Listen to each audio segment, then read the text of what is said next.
Hello po mga kababayan, arestado na ngayon si ang bilis na aksyon ng PNP-CIDG.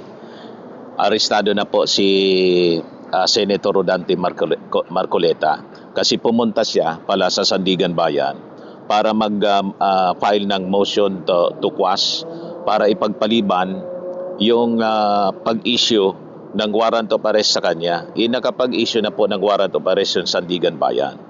So pumunta siya ngayon sa Sandigan Bayan. Dininay mga kababayan yung kanyang motion to quash. Nakasunod na po yung nakasunod na yung PNP-CIDG. Walang magawa si Marcoleta kundi sumurrender na lang.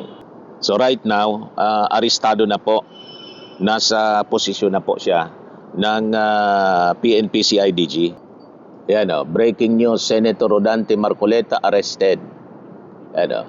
Naaresto na ng autoridad si Senador Rodante Marcoleta na naharap sa kasong plunder kaugnay ng 75 milyong pesong campaign donation na kanyang tinanggap noong halalan 2025 at diniklara sa kanyang salain.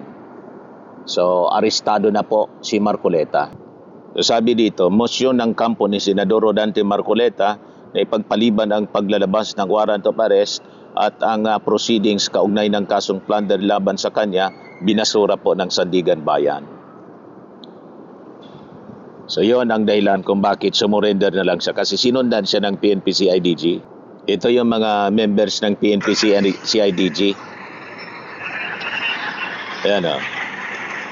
Pumunta sa Sandigan Bayan.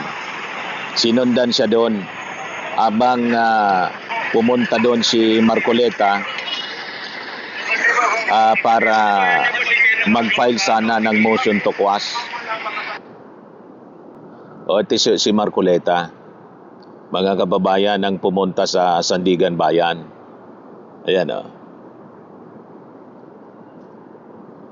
Kasama yung kanyang mga security personnel para sana mag-file ng motion to quash. Pero yung PNP-CIDG nakaabang na pala doon.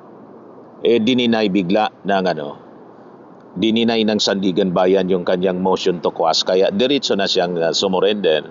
Sabi dito sa report ng Inquirer, a security personnel raises a handover in battle Senator Rodante Marcoleta as he alights from his vehicle at the Sandigan Bayan ngayong araw.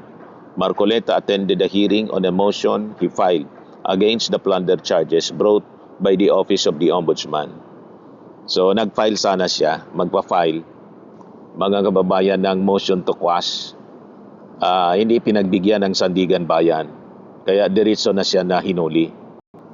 So sabi dito sa report, si Marcoleta ay humaharap din sa Sandigan Bayan ngayong umaga. Nakatakda naman silang i-commit sa Quezon City Jail sa Payatas.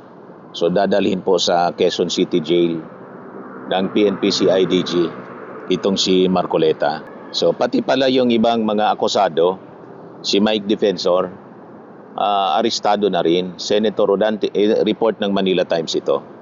Mga kababayan, sabi dito, Marcoleta, 3 others arrested after court denies motion to quash plunder case. So kasama sa mga hinuli, sina Mike Defensor. Sabi dito, court found probable cause to try the senator, former lawmaker Mike Defensor, as well as Joseph Espirito and Aristotol Biray. And he said he and his co-accused will be committed to the Quezon City Jail in Payatas. So hindi lang si Marcoleta, mga kababayan, yung inaresto ngayon, kundi pati si Mike Defensor at yung dalawa pang akusado, Joseph Espirito at Aristotol Biray, yung mga donors ni Marcoleta. Si Mike Defensor, yung donation, 30 million. 25 million kay Espirito at kay Aristotol Biray, 20 million. Kaya 75 million mga kababayan. Lahat-lahat. Pasok na pasok sa plunder. Ito siya mga kababayan. So akala ko kasi kanina sinabi na the warrant has been served. So it has been served. Magpa-process na. He'll come out in a bit para to talk to me. Okay, but did he surrender or was he arrested? He was here today. It was an act of good faith, and it's in effect a surrender to the jurisdiction of the court. Sir, what's your name po for the record? Sumurrender siya kasi nandun siya. So akala ko... Yung purpose niya sa pagpunta doon, mag-file sana ng motion to quash. Dininay po. Kaya walang choice kasi nandun nakaabang na yung PNP CIDG. Nakatimbre na siya eh. Coordinated na siya, siyempre. And immediately, kailangan niyang sumurrender. Kasi kung di siya sumurrender, wala na din siyang magagawa. Trap na siya doon, mga kababayan. Ito yung pagpasok niya doon sa Sandigan Bayan sana. Ni Marcoleta. Yan o. Inabangan siya doon. Pagbaba pa lang sa sasakyan, nakaabang na yung PNP CIDG. Yan, papasok siya doon sa Sandigan Bayan. Sa korte. Wala na eh. Ang daming mga members ng PNP CIDG nakaabang. So sa latest na balita ngayon ng Manila Bulletins, sabi dito, look, escorted by CIDG personnel, Senator Marcoleta enters the Sandigan 3rd Division courtroom for the return of warrant procedure in connection with the plunder case. Ayan po. So, yan ang pinakang latest na mga balita ngayon. Dumating na rin si DILG Secretary John Bix Rimolya sa Sandigan Bayan. Ayan o.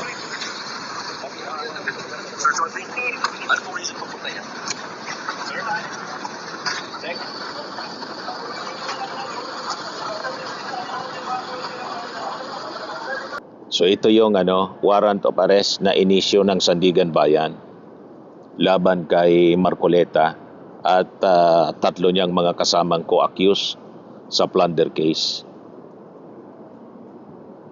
Pati si PNP Director General Nartates dumating na rin sa Sandigan Bayan. Yan o. Ang booking procedures dito na. We'll talk with the investigation. Okay.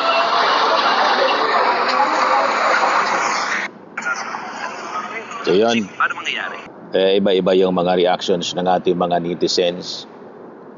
Sabi dito, excited na ako, sabi ni Mario P. Benito Pinson. Excited na ako sa mugshot. Mugshot ni Marcoleta. Sabi ni Ami Dinamito, effective yung rally. May nakulong na. Referring sa rally, mga kababayan ng Iglesia ni Cristo. Hindi umepekto yung rally. Natuluyan-tuloy, mga kababayan, si Marcoleta. Sabi ni Moler Siranyak, alisin ang wig sa mugshot, matik, dagdag sa memes. Sabi ni Adam Levine Channel, nagkatotoo ang wish ni Boss Jesus Falsis. Sabi ni Limar Fumar, may isa na namang senador ang biglang maglalaho. Wala na. Hindi na siya pwedeng mag-attend, mga kababayan. Yung senaryo na sinasabi natin kanina, nabago na kasi arestado na si Marcoleta. Sabi natin kanina, baka mag-attend pa sa impeachment trial ni Sara. Hindi na pala pwede na mag-attend kasi mismong si Marcoleta ay sumurrender na kasi napapaligiran na siya ng PNP CIDG. Sinalubong siya mismo doon sa Sandigan Bayan habang dininay ng Sandigan Bayan yung kanyang motion to quash. Yan po yung ating short video ngayon, mga kababayan, mga breaking news. Ako po si Dante Maravidas. Bye-bye po. God bless.